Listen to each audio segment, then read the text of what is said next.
வணக்கம் மக்களே. இன்றைக்கி மிகவும் முக்கியமான செய்தி. நேற்று நமது பாரத பிரதமர் மும்பையில் நடந்த ஒரு விழாவில் 3 மிகப்பெரிய போர்க்கப்பலை நம்ம இந்திய நேவிக்கு அர்ப்பணிச்சிருக்கார். INS Surat, INS Nilgiri, INS Vagsheer அப்படின்னு சொல்லி 3 மிகப்பெரிய போர்க்கப்பல். ஐஎன்எஸ் சூரத் டெஸ்ட்ராயர் அப்படின்னு சொல்கிறாங்க. ஐஎன்எஸ் நீல்கிரி பிரிகேட்ஸ் வகையை சேர்ந்தது. INS Vagsheer attack submarine. இந்த 3 வகையான போர்க்கப்பல்களை நம்ம இராணுவத்தில் இணைச்சிருக்காங்க. இந்த ஐஎன்எஸ் நீலகிரி, ஐஎன்எஸ் சூரத் இதெல்லாம் ஏற்கனவே இதே டைப்பு போர்க்கப்பல் நம்மள்கிட்ட ரஷ்யாக்கிட்டேருந்து சோவியத் காலத்தில் வாங்கின போர்க்கப்பல்கள் இருந்துச்சு. அதை நம்ம டீகமிஷன் பண்ணிட்டோம். ஸோ அதை விட அட்வான்ஸான ஏகப்பட்ட புதிய தொழில்நுட்பங்கள் புகுத்தி தற்சமயத்துக்கு இந்த 3 போர்க்கப்பல்களுமே இப்போ நம்ம இராணுவத்தில் சேர்த்துருக்காங்க.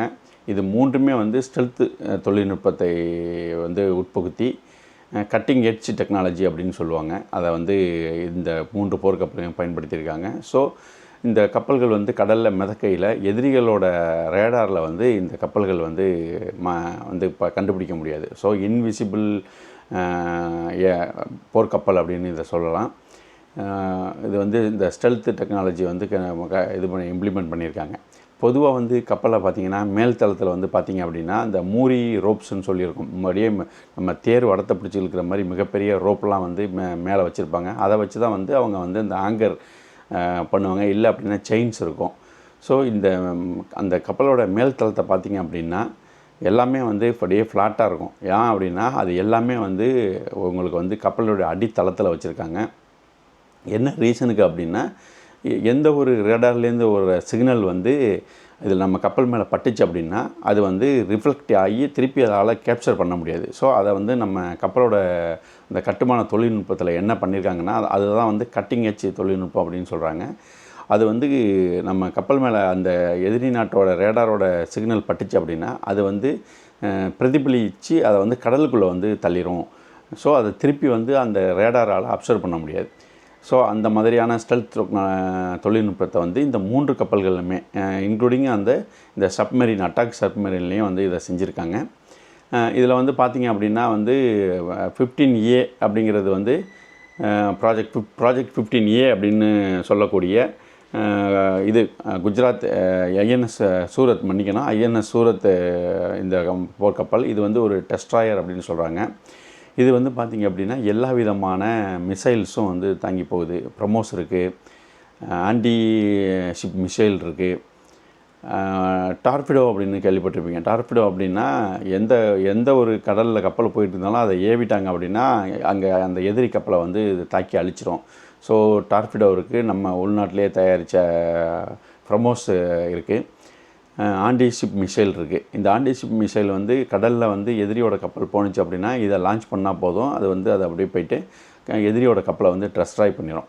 ஸோ ஏகப்பட்ட மிசைலை தாங்கி கொண்டு போகக்கூடிய ஐஎன்எஸ் சூரத் அதாவது டெஸ்ட்ராயல் கப்பல் இந்த 3 நேற்று கமிஷன் செய்யப்பட்ட இந்த 3 போர்க்கப்பல்லையும் மிகப்பெரியது இந்த ஐஎன்எஸ் சூரத்.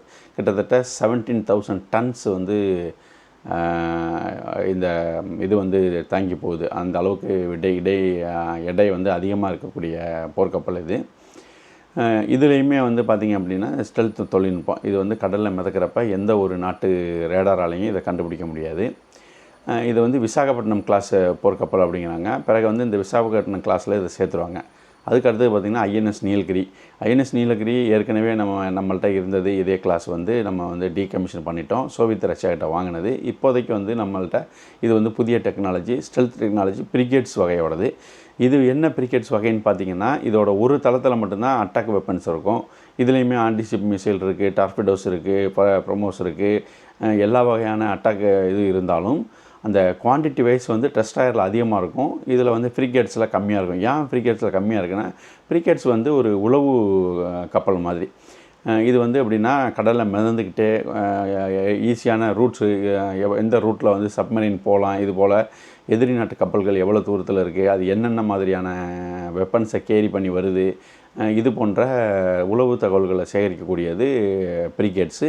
உளவு தகவல்களை சேகரித்தாலும் இதுலேயும் அட்டாக் வெப்பன்ஸ் இருக்கும். ஆனால் குவான்டிட்டி வைஸ் கம்மியாக இருக்கும். இந்த இந்த 2 கப்பல்களுமே வந்து அட்டாக் ஹெலிகாப்டர்ஸ் நிப்பாட்டக்கூடிய அளவில் ஹெலிகாப்டர் தளமும் இருக்குது. ஒவ்வொரு ஹெலிகாப்டர் வந்து இதில் வந்து ப்ளேஸ் பண்ணி வச்சுருப்பாங்க. போர்க்காலங்களில் வந்து இந்த ஹெலிகாப்டரும் வந்து முன்னாடி போயிட்டு அட்டாக் பண்ணோம். ஸோ மிகவும் பவர்ஃபுல்லான இந்த 2 கப்பல்கள். அது மட்டும் இல்லாமல் நம்ம வந்து ஃப்ரெஞ்சு இந்தியன் டெக்னாலஜி ட்ரான்ஸ்ஃபர் அந்த கொலாபரேஷனில் நம்ம வந்து ஃப்ரான்ஸுக்கிட்ட இருந்து வந்து தொழில்நுட்பத்தை வாங்கி இந்தியாவே சொந்தமாக தயாரித்த கல்வரி கிளாஸ் சப்மரைன் அப்படின்னு சொல்கிறாங்க, வந்து நீர்மூழ்கி கப்பல் இது.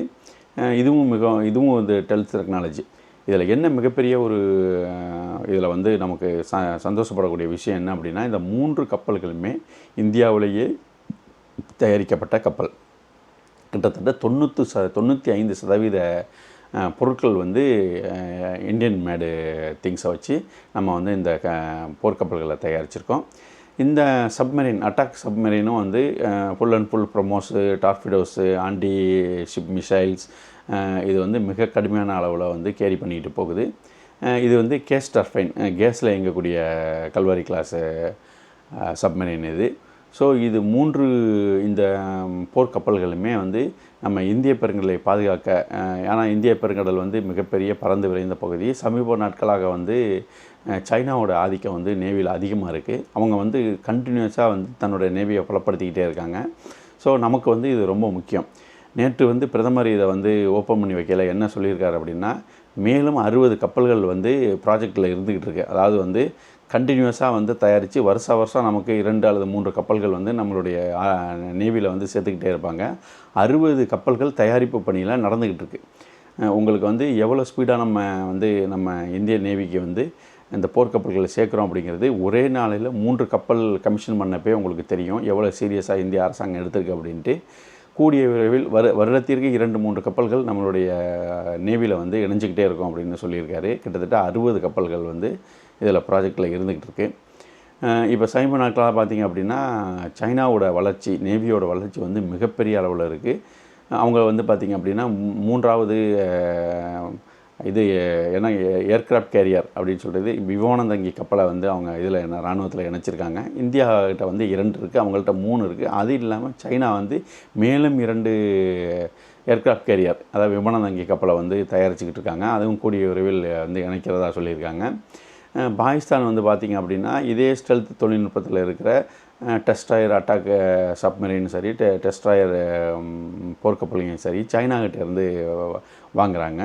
ஸோ நம்ம பக்கத்தில் இருக்கிற பாகிஸ்தானும் வந்து அவங்கள்ட்ட டெக்னாலஜி இல்லைனாலும் சைனாக்கிட்டேருந்து வாங்கி அதை வந்து பயன்படுத்தக்கூடிய இதில் வந்து ஈடுபட்டுக்கிட்டு இருக்காங்க. ஸோ நம்ம இந்திய பெருங்கடலையும் சரி நம்முடைய கடல் எல்லைகளை பாதுகாக்கிறதுக்கு இந்த 3 கப்பல்களும் மிகப்பெரிய அளவில் உதவும் அப்படின்னு சொல்கிறாங்க. அதனால தான் வந்து நம்ம மேரிடைம் சூப்பர் பவருக்கு நோக்கி இந்தியா போய்கிட்டுருக்கு அப்படின்னு வந்து நேற்று பிரதமர் பேசியிருக்கார்.